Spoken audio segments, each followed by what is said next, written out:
Hey everyone, today I want to do a little bit of guesswork or sleuthing, I guess, or deep between the lines reading on LCS budgets for 2022, or specifically for the current offseason.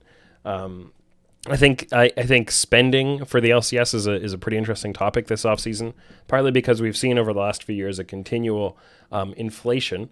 Do you remember how shocked we were at Vulcan's buyout a few years ago, and then Jensen's salary, and then of course Sword Art and Perks last offseason, and it's been a trend, growing and growing, and is it going to continue?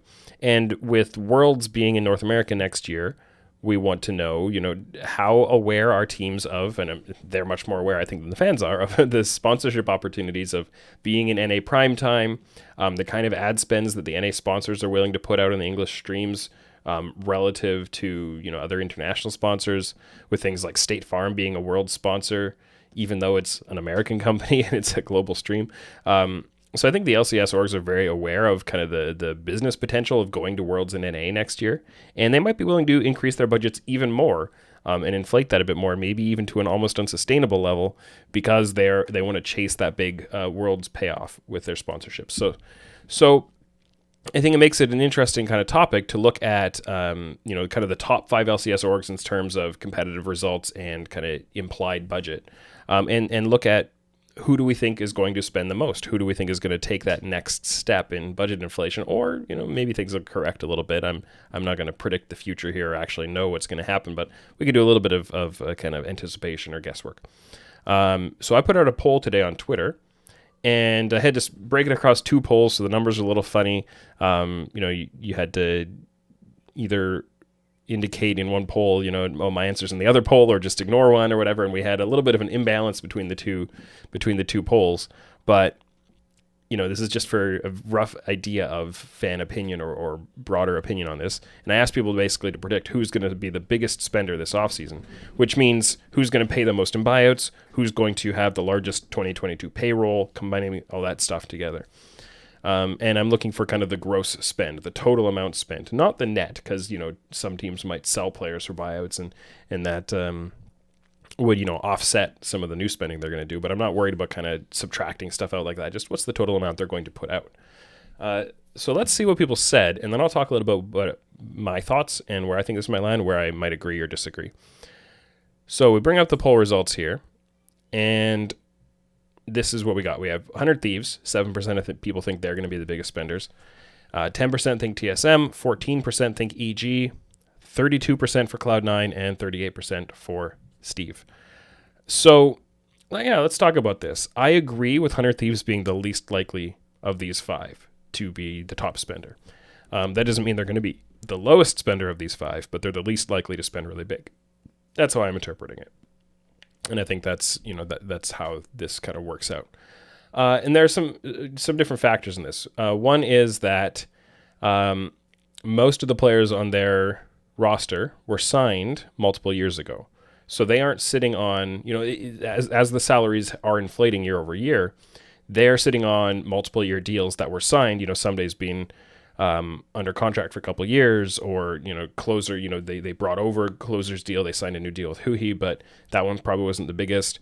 FBI, I think they brought that deal over, so they both created and inherited some multi-year contracts that are probably not as big as you might think relative to the quality of the players, as they stand right now, what they would be worth if they got a new deal right now. Like FBI right now would probably get a much bigger contract than he did at the time he signed, both because of his value in the league going up.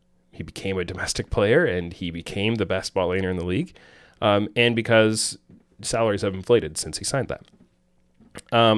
So that's one big factor in 100 Thieves not being the biggest spender in terms of salaries. They also don't need to look for any buyouts, right? They don't have any reason to go out and increase their spend that way. And then if they do make any changes in their roster, which, they don't need to make any changes in their roster. They went to Worlds. But if they do make any changes, it's most likely to be promotions from within with Kenvi and Tenacity. And those would be relatively cheap deals as domestic rookies. So there isn't really any impetus on 100 Thieves to increase their spend, and I think it's unlikely they will. The only way I can see their budget going way up is if spring is somehow a disaster and they need to pull an Abadaga level move to fix it for summer, right? But I don't think Yeah, we're talking about this offseason. So TSM being up next. This one's interesting. I think a lot of this perception is coming from people reading into what Reggie and Parth said in the video where they announced Bjergsen was leaving. They said things like Bjergsen is going to join a different project at another team. People jumped all over that word project. They talked about wanting to build, work on talent development internally. I don't remember the exact wording, but they basically said some things that could be taken to mean we're going to rebuild. I think they used the word rebuild. People take this to mean, we're going to go low budget domestic talent and do like a 3-year plan kind of thing. And I think people are reading too much into that. I think it's more likely that they are trying to replicate kind of the 100 Thieves setup of having a really strong LCS team and they're willing to spend for it, but they also want to have an academy and amateur system that is building up so that for the future, most of their new talent is coming from within, not from outside acquisitions. That doesn't mean that this year right away, they're going to go for all of that, all rookies or a whole bunch of rookies alongside. Of course, they've said Huni and Spica already, so we know Spica is unlikely to be getting paid a whole lot right now because, again, when he came into the league, he was not an MVP, right? Huni could be a decent-sized deal, but his value dropped a lot before signing with TSM after getting that massive deal with Dignitas that then he moved on from there. They let him go and he goes to TSM. It's probably not as much money anymore. So there are reasons to see them having a low spend, but I think that the biggest piece to look at them and say that their spend might not be as big as the others is how Reggie said, I'm pretty sure something along these lines in his AMA, that they were basically outbid on Bjergsen. Like they made Bjergsen a pretty big offer, but some others came in and gave him a bigger offer, and TSM said, hey, look, at this point, we don't think that just infinitely increasing the amount we're going to pay you is going to keep you here. So people can take that to mean that TSM's budget is not the biggest in the league. Somebody can spend more than they can. I think you can also look at that one and say, TSM maybe decided that at a certain level Bjergsen wasn't worth it. That doesn't mean that they didn't have the money. They thought that this isn't the game plan to it. Because they also pointed other things like, we think Bjergsen is more interested in winning than the money, so that's why we don't want to throw infinite money at him. If he doesn't think that we're the best place for him to win, money isn't what is going to change his mind. And that's all we really have. So you can look at it that way. I don't know. You can interpret that. You can galaxy brain that all over the place if you want to. But I can see how people would bring all those things together and say TSM's budget, might not be that big. And I think, I think it's reasonable to have them here. But I also think that having Huni and Spica, which is not a bad start, 2 domestic players, you've still got 2 import slots. You can do pretty much whatever you want at the other 3 positions with Sword Art leaving, with PoE, looking for another team. And people are assuming Lost won't be back. You could do a lot of things there. And in the past, TSM have been linked in rumors to some very, very big names that they haven't landed, but they've also landed some, like they landed Sword Art in the first place. And we know that as an org, they do have a lot of money. So I think there's also some counter pressure on this that TSM could both set up their amateur and academy ecosystem the way they want it, their talent pipeline, and also land 2 massive imports and be off to the races with a really big budget. So the likelihood of them being the biggest spender, I think, is higher than most people are giving them credit for. Is it higher than EG, C9, and TL? I'm not sure. Let's talk about those. EG next at 14%. Now this one, I feel pretty strongly is too low, this percentage. When we look at some of the evidence from the past, like, okay, look, when they first came back into the league, they spent really big, buying out Sven Skaren, who was a reigning MVP at the time, and other players with him. I'm pretty sure that their 2021 payroll was bigger than most people would guess. I don't know actual numbers, but this is kind of the sense that I've gotten. And last year they were rumored to be trying to get Chovy, and you don't even try unless you've got a lot of budget to throw at him and try to convince him. And hey, they didn't get him, but that doesn't mean that they didn't have the budget available to spend if he had said yes. I think they probably did. And this year, the similar types of rumors are out there that EG are trying to land Chovy or a Chovy level player, and they wouldn't be trying if they weren't convinced that they could spend at least $2 million a year, or maybe Sword Art level $3 million a year money on him, or on some other equivalent player like that. So I think when you read between the lines on EG, they have as much money to spend, and they're willing to spend as much money as anybody else in the league. The question is, will they get the players they're pursuing? And if they don't, you can't spend the money unless the people you're willing to spend it on say yes. So the likelihood of them being the biggest spenders, I think if they get the players they're after, then they could be the biggest spenders. I think they could spend bigger than C9 or TL. But the likelihood of them getting a player like Chovy is like, oh, come on. Like, why would Chovy come to the LCS even for an enormous payday like that when there are teams in the LPL who can probably at least come close, if not exceed what EG is willing to pay, and give Chovy most likely a much better option or opportunity to win a world championship. So, why would he come to EG, even if it was some ridiculous number like $5 million a year, if he can get $3 million in the LPL and, 10 times more likely to win worlds? I don't know. Maybe I'm not going to make decisions for him, obviously. Maybe he would be swayed by that. But, and I don't really get the sense that EG can spend that much money. So I think it's, there's a high chance that EG have enough money to be the biggest spenders, but I think there's a low chance that they will get the players that would convince them to write the checks. So I'm not sure. I think EG should be a higher percentage here, but I don't think I'd put them first just because of those likelihoods. Cloud9, this one's interesting, right? Cloud9 have been willing to spend. Obviously, they put out the biggest package of money with perks that I think we've seen. I don't know if that's 100% true, but I think it is. Of course, that was over 3 years instead of Sword Art's 2, and Sword Art had no buyout, so you could argue that the Sword Art deal was bigger than the perks deal, but Cloud9 as an org are well-funded and willing to spend, right? We've seen that. Supposedly lately, all the rumors buzzing around out there after the TL eyeing Bjergsen report, and now it's, some doubt being cast on that with maybe C9 are trying.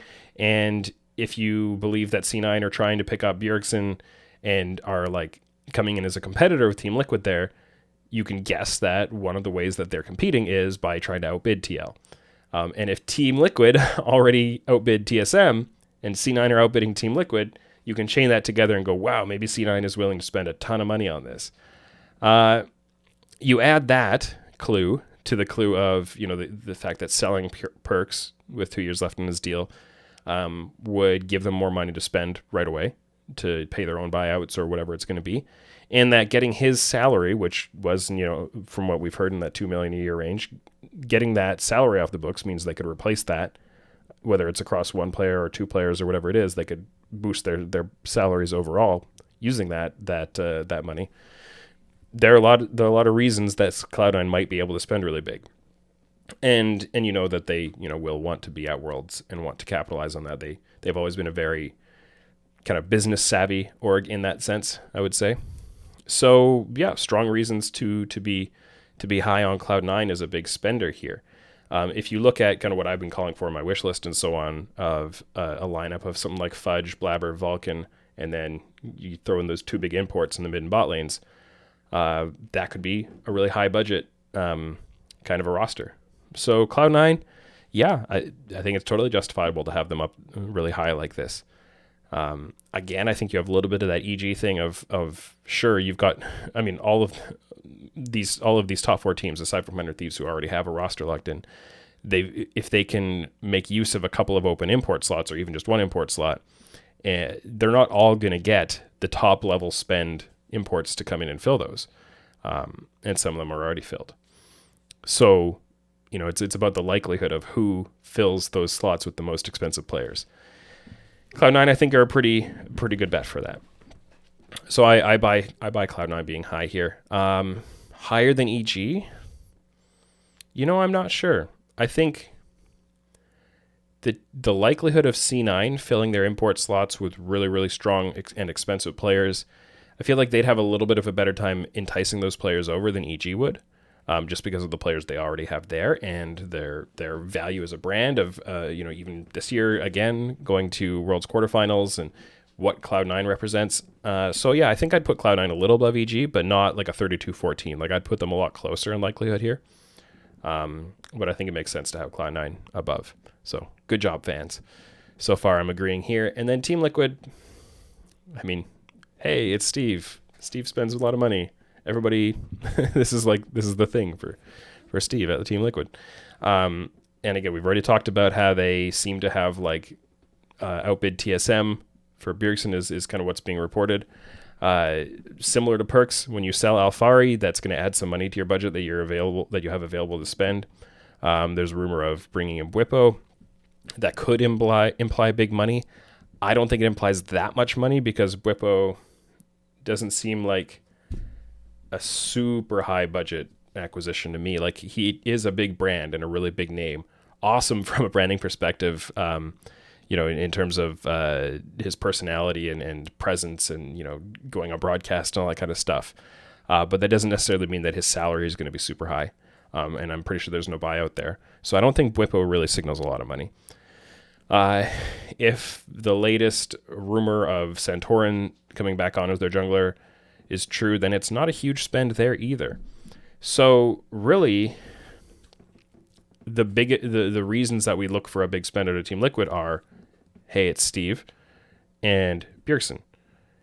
And then maybe Core JJ has his green card and they have one more import slot to play with and they'd fill that up.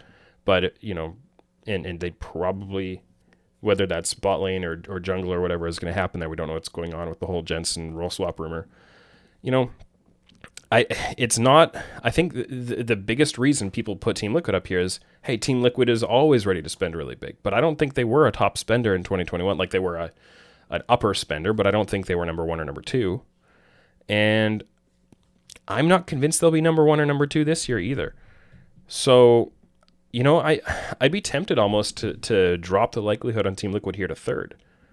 I'm not entirely sure. I haven't made up my mind, but I could kind of argue myself into number one being C9, number two being EG, in terms of likelihood to be the top spender, right? Number 3, TL, 4, TSM, 500 Thieves. I could also see Team Liquid. I think the big factor here is if Core JJ has his green card or not. And if he does, and they go for one more big import, that'll increase their spend and maybe put them up to that number one. But I don't really know. So I think that's where I would land on this personally. And distribute like C9, EG, TL, all pretty close near the top in terms of likelihood. TSM a gap below that, but with the potential to outspend anybody if they get those right players. And again, EG as well, potential to outspend anybody if the right players agree to play for them. 100 Thieves, though, definitely I don't think they'll be number one spender. So, a bunch of speculation. We'll see, first of all, which players end up where and what we know about whether they were enticed with buyouts and how long their deals are. We'll know how long the deals are, but not how much they're paid. And then, of course, there could be reports from journalists about how big the deals are and all that kind of stuff. So we'll see what information comes out. I'm just working on guesswork. As with all of my content, this is a no leaks stream. I'm not speculating based on information that I have. So, don't read into this too far or operate on it as any assumptions. But that's kind of what I'm thinking might happen. And we will find out together. That's it for this episode of off-season coverage, and there will be a lot more coming. Thanks for watching.